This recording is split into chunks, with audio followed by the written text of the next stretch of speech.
Hi Serena, how are you today? I'm absolutely stupendous. It's a lovely crisp day, sunny on this day that we're recording. Sunny and cold, probably one of my favourite combos. How about you?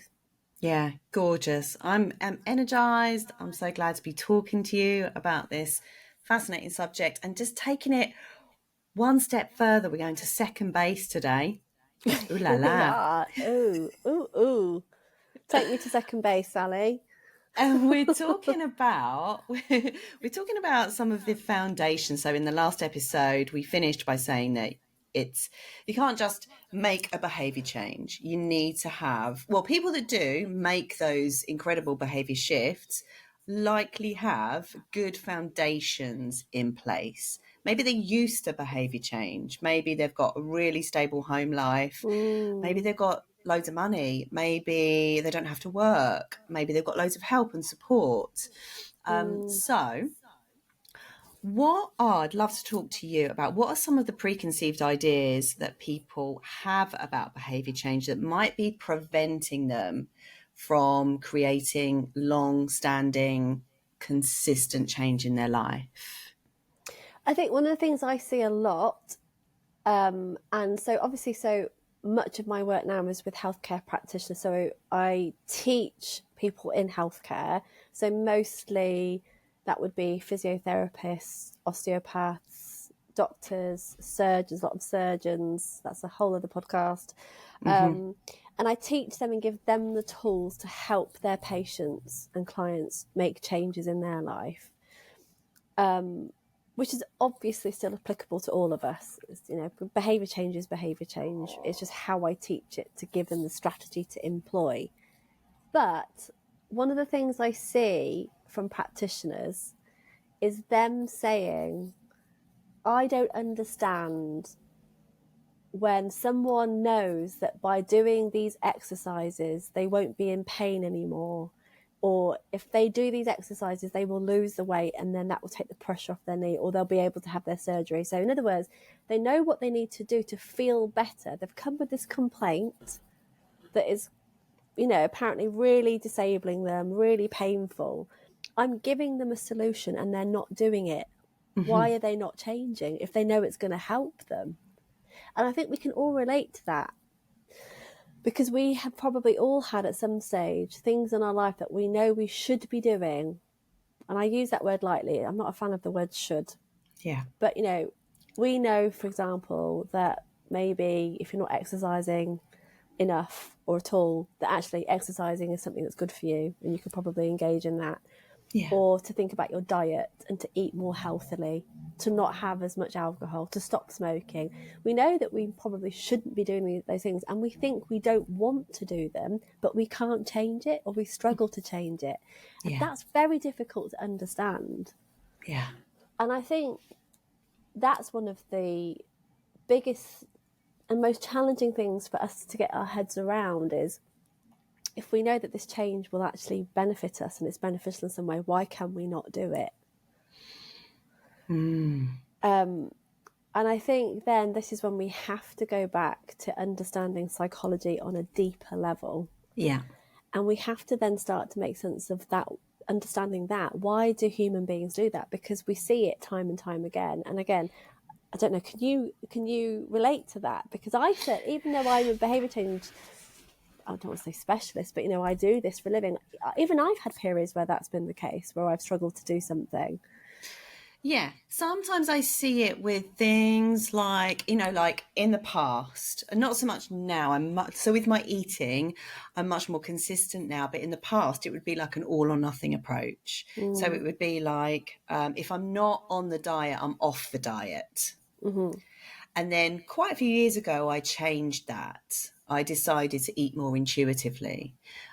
So I decided that I wasn't going to go on diets and off diets. I was just going to eat what I wanted when I wanted. But the desire to eat what I wanted changed. So it wasn't like, oh, I mm, can eat what I want, so I'm just going to go out and eat all the pies. No. I can eat what I want, but what do I actually want? Like, what does my body want? So it was this slowing down, and it was really going inward, going more into that slow, intuitive sense of building that relationship with my body. Actually, my Mm. body wants broccoli. My body wants a plate of vegetables. So Mm. it's not this idea when you say to people, you know, when you eat intuitively, you can eat what you want. They think they're going to go and eat takeaways every night because that's what they're going to want.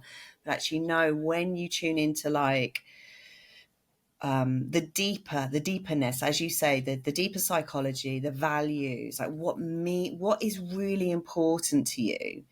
I think that's when I started to notice the changes within myself. And also I do notice, like, I have had some clients in the past who I've not been able to work with because they have this all or nothing approach. Like, it's Mm. fix me, basically. You're a hypnotherapist, like, fix me, make my desire for cakes to go away. And it's like, well, you know, we have to just work so much deeper than me trying to wave a magic wand. We have to look at the drivers behind that and look at your relationship to yourself, you know, so it's a lot deeper. Yeah, I Did think that answer your question even at all? I can't, it does.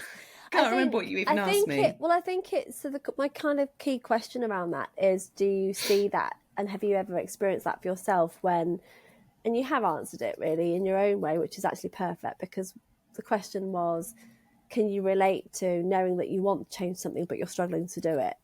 And I think Yeah. everyone can. So going back to that premise that when you're helping, certainly when I've been giving practitioners tools to employ with their patients, when they're just first struggling to understand, like I said, if they know that this is going to really help them, why are they not doing it? Because it's going to stop them being in pain, or they're going to lose the weight if they do this.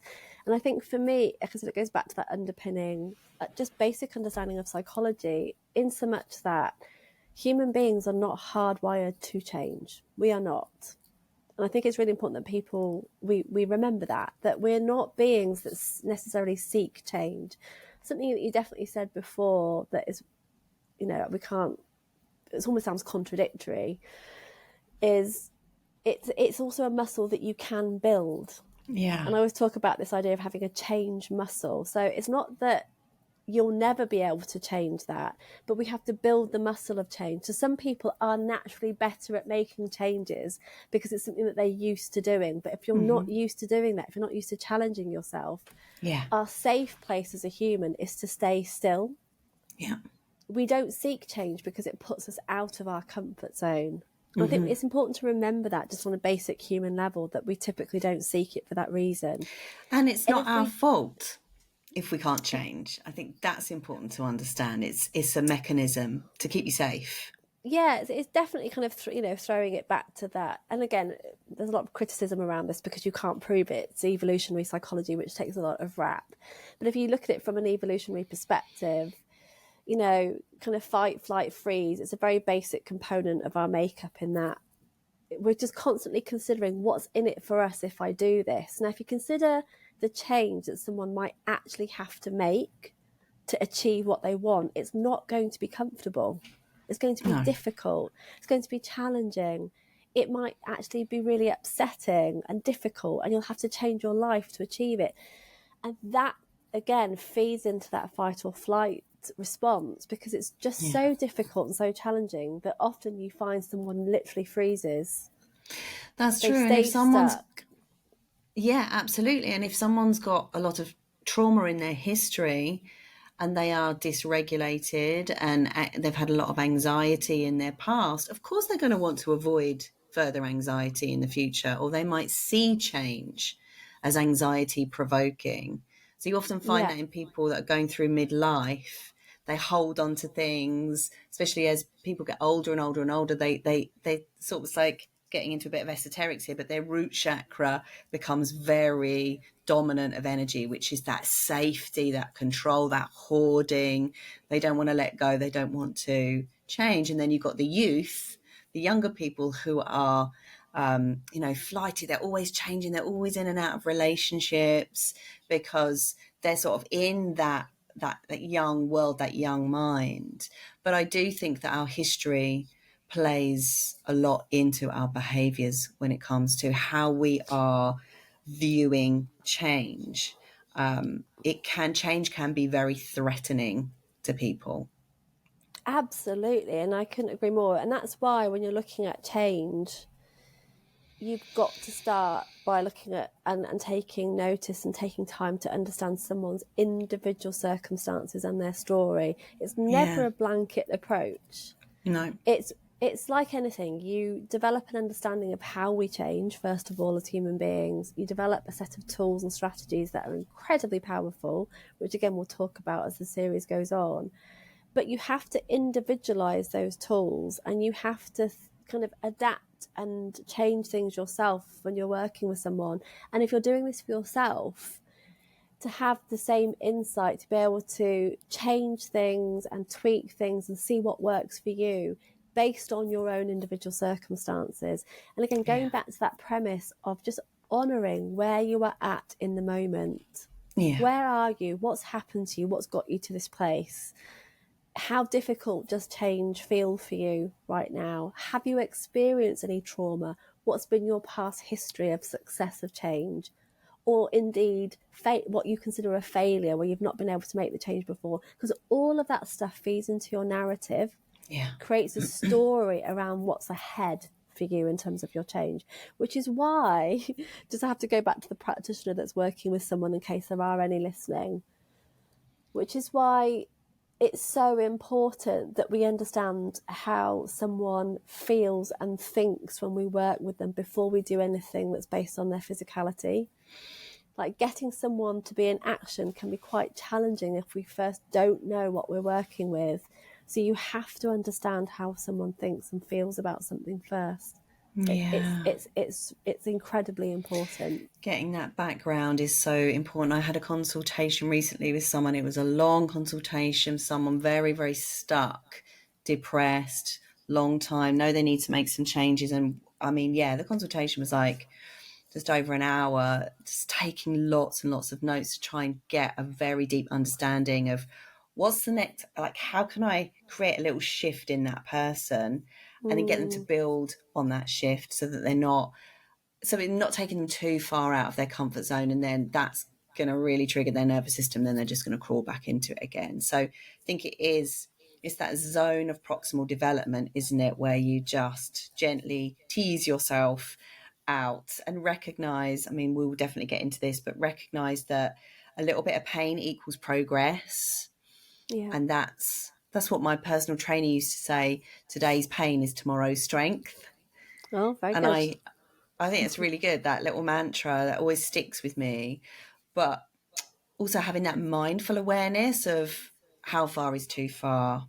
And, coming back to that self-love, which I know we'll get into. I don't want to kind of go down that route. But something you did say that I just want to come back to is this idea of behaviour change as a muscle. Because I think that is what a lot of people don't realise. I was actually using that analogy with this client I was telling you about a minute ago, in that athletes at the top of their game still experience discomfort. The same as someone that's been sitting on the couch for 10 years. To make a shift, the athlete will still experience discomfort in the same way that that other person will experience discomfort in order to get the progress that they want. But the difference with the athlete is they are used to flexing that behavior change muscle, and they just know that feeling of discomfort takes them to where they want to be. So they develop a relationship with that discomfort. Definitely. And I think I love that, because again, I actually use this as an example in my own teaching. I often talk about the athlete, especially when you're thinking about people. There's lots and lots of people who would like to improve their ability to exercise or adhere to exercise. So whether that's a practitioner helping someone, or whether that's you listening to this and you'd like to do more exercise, be more active, go to the gym, whatever it might be, start to run, and you find that you keep falling off the wagon and it's just not working for you. I think the misconception is when you look at an athlete or someone who's doing exercise regularly, that comes easy to them. And that's, if you ask them, they'll probably tell you No, I didn't want to go out and do that this morning either. But this, to me, now this comes back to one of the key premises for me in my own teaching, and something that I teach very, very early on when we look at behaviour change, is alongside having that really important kind of foundation and understanding someone's individual history and what they kind of present with in the moment. So again, if this is you, just taking time to be with where you are actually at in your life. For example, if you are going through something extremely traumatic, it might not be the best time to consider changing anything. Yeah. For example, if you are in a good place to make a change and this looks like it's possible for you, one of the first things that you have to really consider to help you achieve the change that you wish to seek and also to stick to it is to have what I say is just a really clear why. And by that, I simply mean, and it's something that people have heard of before, it's not new information. And I know Simon Sinek is well known for looking at the why, but he's not the person to have developed why as a question. And I think therapists have been asking this for centuries, is why do you want to do it? And I think this is just the key thing that you need to help someone get to grips with when you're working with them. And if this is you, for you to understand this fully for yourself is, why do you want to make this change? Why? And it has to be something that's very personal and intrinsic to you. Yeah. Why do you want to do that? And it's often something that we bypass because we go straight to maybe the results of what it will do, but we don't necessarily consider why we want to do it. So to think and consider for yourself a deeper, more meaningful reason that helps you tap into a deeper intrinsic need to actually want to achieve that is a really powerful part of your foundation for change. Yeah, it's so important to know your why. And I've often bypassed this in my life and then ended up doing things or having projects that didn't really stand the test of time because they weren't in alignment with my why, or because I hadn't really thought about what my why was. And that is something that I do think about more. Actually, lockdown made me think more about it because I was running a monthly night of talks in Brighton. Yeah, I remember they were very successful. They were really successful, and they definitely raised my profile quite a bit, which was good. That was a why. I needed to raise my profile. But and then when lockdown happened, I started my podcast because one of my values changed during that time. And actually for me, the stress of running those events made my why change quite a lot, as well as lockdown. But I wanted things to become easier. I needed to have a sense of ease in my life.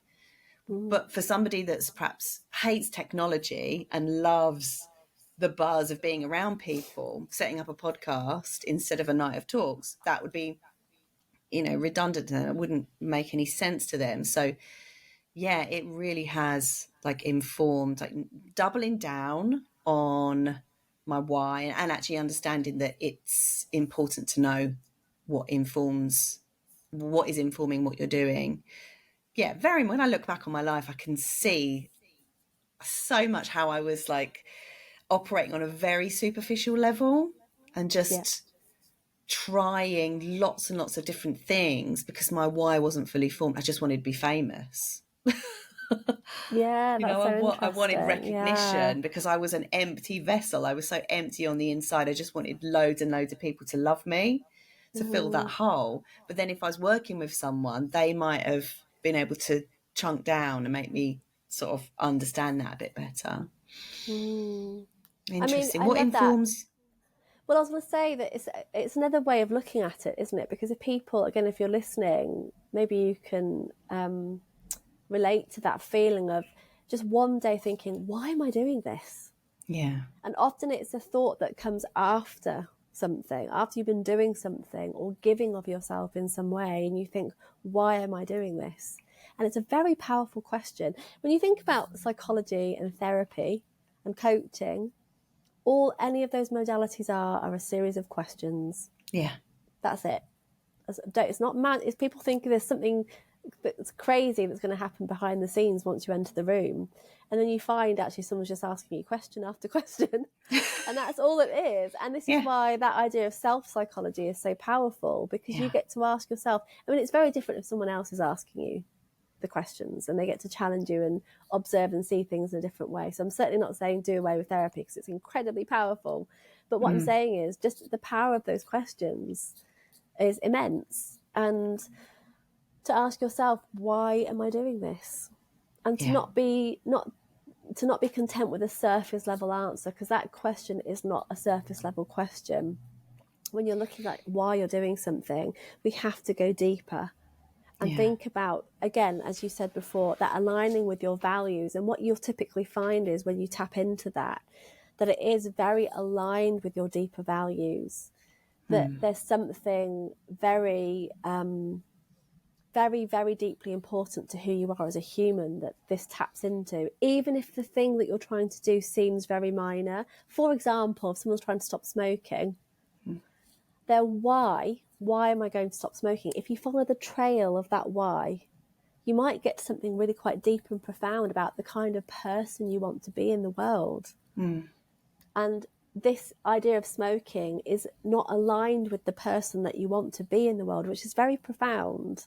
Yeah. Does that make sense? So, so tapping into that very deep reason for your doing something, or indeed not doing something as a result of figuring that out for yourself, is very powerful. So this would be a good segue into understanding what values are. So do you want to go ahead with that one? What are values? Well, values are essentially the kind of keystones or principles that we live by as we kind of live our lives. And what would be an example of a value? It's a good question. So when you teach motivational interview, which is a great tool in behaviour change, there's a really beautiful values exercise, which maybe we can put in the show notes for people, actually. Sure. And it's a lovely exercise to do with a friend or a loved one. It's quite a beautiful little exercise to get insight into the values that your friends have. But values are, a value for me is to, for example, I'll say do no harm, but that's going actually quite profound. Going into morals and ethics. Okay. A value is anything that you live your life by. A value like for adventure, you will be very, very... That's a value. Exactly. Yeah. Even creativity can be a value. Yeah. So, adventure, creativity. A value might be, I don't know, it could be silence. A value is almost any, I'll say, noun or verb. Play. That you play. Oh, one of my core values. I always say that play is my core value. Thank you for reminding me of my own values. Core value for me. And actually what you'll notice is you once you can identify those values for yourself, you'll notice how you tend to navigate your life by those in some way. So like with the play, for me, I am just so deeply drawn to people where I see that they have a value of play. Yeah. And I'm absolutely drawn to those people where I see that in them as well. So it's really anything that you live your life by that you consider to be important to you, a principle that you would live your life by, I would say. Yeah. I love values work. I really do. I came across it probably about 3 years ago, and just sitting there looking at those list of values and picking out what's important to me. And you actually realise like we had to sort of collect like 50 values that were important to us, and then we had to categorize each value into under like 6 titles, and so that were similar. So things like connection, belonging, community would come under one value. Adventure, fun, play, spontaneity would come under another You're coming title. up with loads and I could only come up with 2. Brilliant, love it. In actual fact, the exercise that I'm giving people, if we put that in the show notes, is very similar to what you've said. It's about you putting into order the values that you have, and maybe having a conversation with someone about the values that they hold, and kind of looking at what that might open up. It's a beautiful exercise. Yeah, I loved it when I Yeah. first did it, and so much clarity, and some values came out that I Mm, didn't actually realize were values. So, like logic came out as actually mm, a really core value, because at the time I was debunking a lot of the spiritual, I don't want to call it nonsense, because for some people it's not, but the spiritual fluff that I had believed that wasn't really underpinned by any science. And then when I right. started my hypnotherapy qualification and all this, I started realizing all of this stuff had science behind it, had a psychological explanation, of which I just put down to the mystical, magical world of woo, because I didn't have any other words or perceptions of it. So Mm, coming into that made me very logical, and then I actually sort of rejected that spiritual side for quite a long time, which then closed my heart down quite a lot. So now I'm mm. finding that I'm having to go back into those spiritual values, but in a very different way, to open my heart back up. It's interesting, isn't it, how our values shift over Well, you've just time. said what. Yeah, I was just about to say that what's important there is that values can change. What you probably find is some never shift. Yeah, That there are some foundational values that just never change for you. But as you grow and change, which again, behavioural changes, you're changing and you're going yeah, through your own evolution, naturally your values evolve with you. yeah. And it's a beautiful part of the process. Yeah, my values changed massively as I went through my menopause Mm, transition as well. mm, Like adventure, all of that was really a big value for me. And then literally overnight, I woke up and I was like, oh my God, I think my values have changed. Like I value security. I never valued mm. security before. And that's when I Yeah. decided that I was going to marry my husband. After like, Oh, yeah, after him like that's interesting. waiting for like 8 years for me to Oh, say yes. wow. So can you trace that back for yourself and think about how that changed for you, or is that not Yeah, something that has clarity? Yeah. yeah, definitely. So, well, I mean, we've been together for 12 years. When we got together, I was 35. I was still sort of, um, I was still operating with a very young mind, I think, like Mm, immature mind. I hadn't gone through any sort of, I was spiritual and I was aware and I was motivated and, you know, up for change and whatnot, but I hadn't really gone through a deep inner transformation. And I had two major midlife crises where it's funny because like the before bit was, I think I can do better. I think there's someone mm. out there that's better for me. That's Part so of my interesting. narcissism, which I'm working through. Don't judge me. I love your transparency. Keep going. Only child syndrome, golden child, all that stuff, Mm. enmeshment, yada yada, other podcast. Um, and but anyway, I'm blushing. Oh my God, having a hot flush.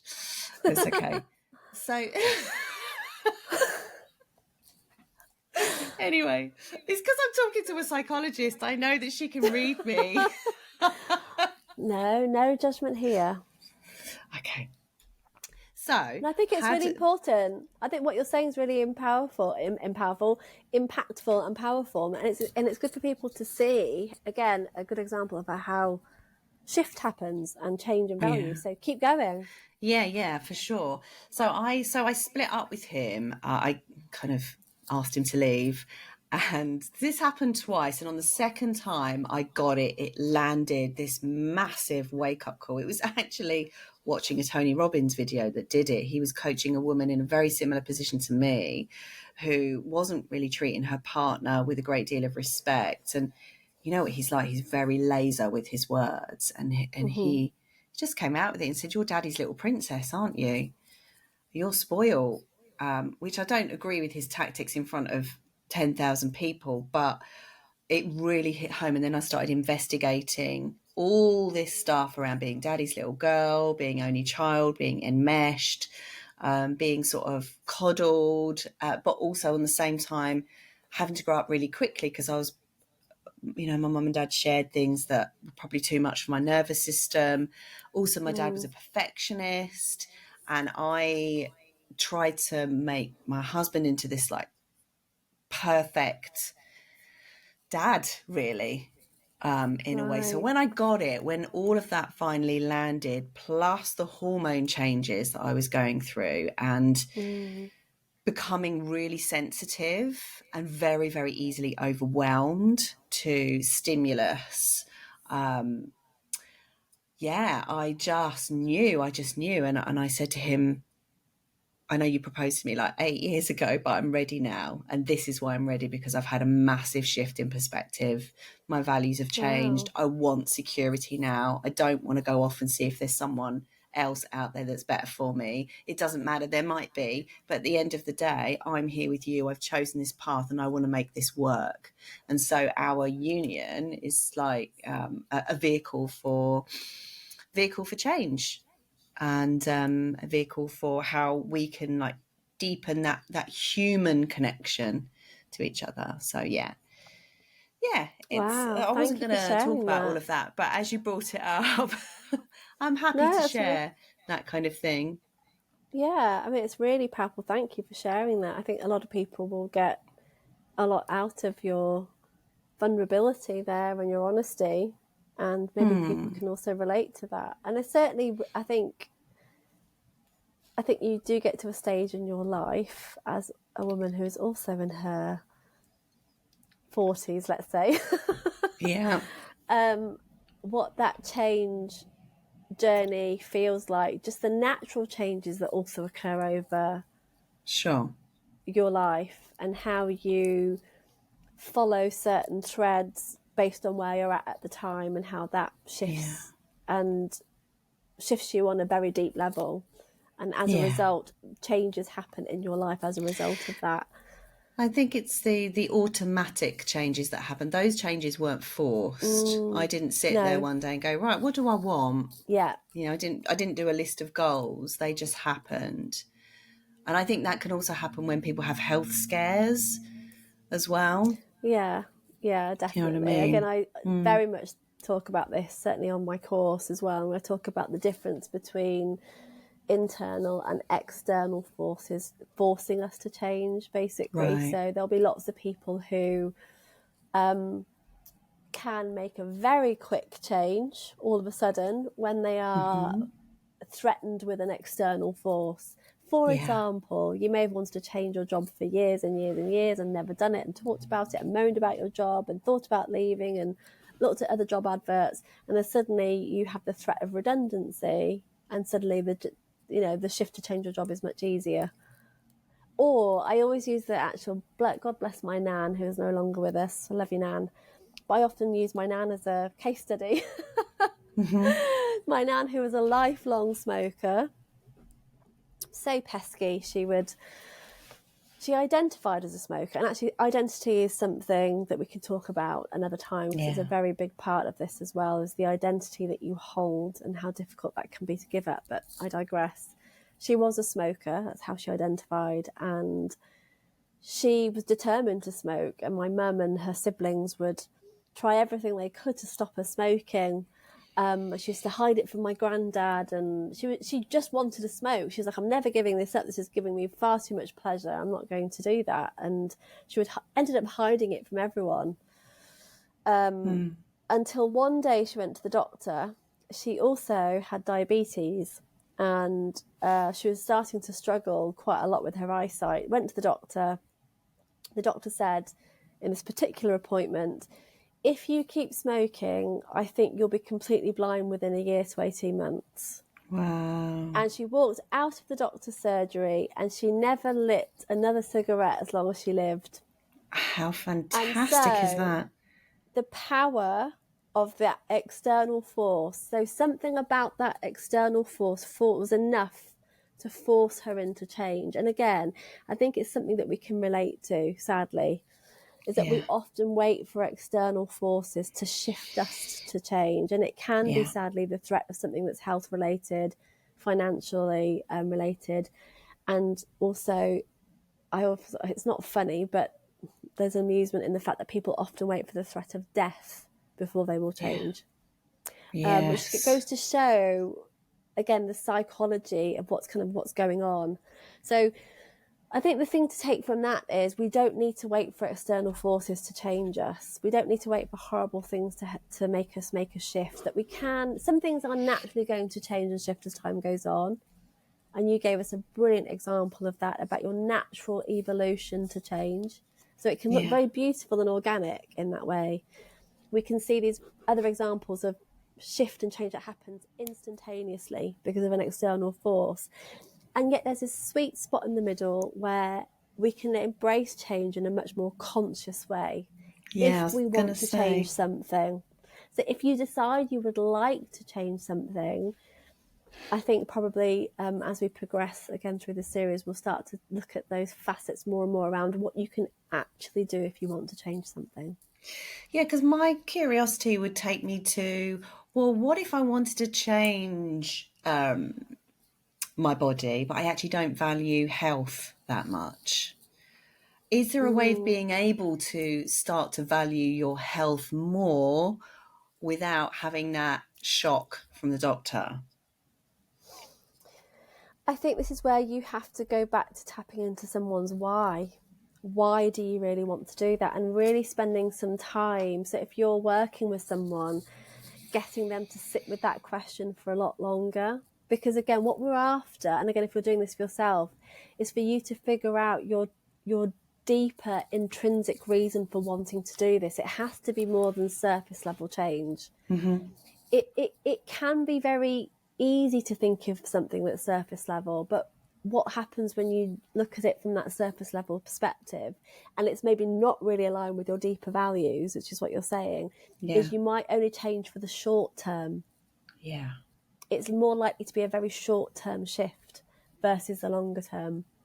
And actually, that's fine, maybe. And I know certainly when I've worked with some practitioners, they might only work with them for 6 weeks. So that, with all respect, they might not be as concerned about what they do when they finish working with them.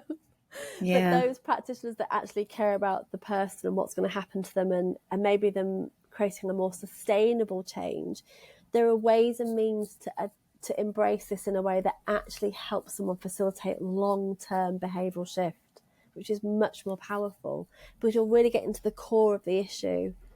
And by doing that, you are starting with someone's deeper reason, their why, their intrinsic reason for engaging in that change. Yeah.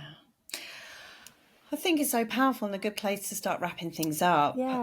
What is coming up for me, what I would really love people to take away from this, is this idea that you might be thinking that you want to change something, but alongside of thinking what you want to change and why you want to change it, also understanding the psychological drivers. So it's not enough just to know all about health.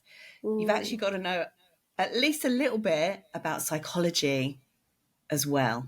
Yes, I love that. I think, again, I would also say, if people were going to take anything away from this, it would be, for me, that the more that you can understand yourself and the more you can tap into your deeper intrinsic why do I actually want to make this change, the more you can unlock that and sit with that for a bit longer, the more powerful and meaningful that reason is for you, the more likely this is to stick, the more likely you are to adhere to that change that you wish to make. Brilliant.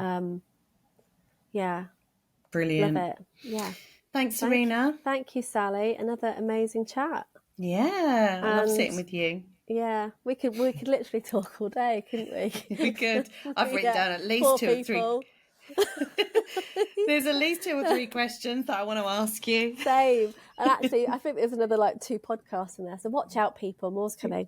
Yes. See you next time. See you next time. Bye.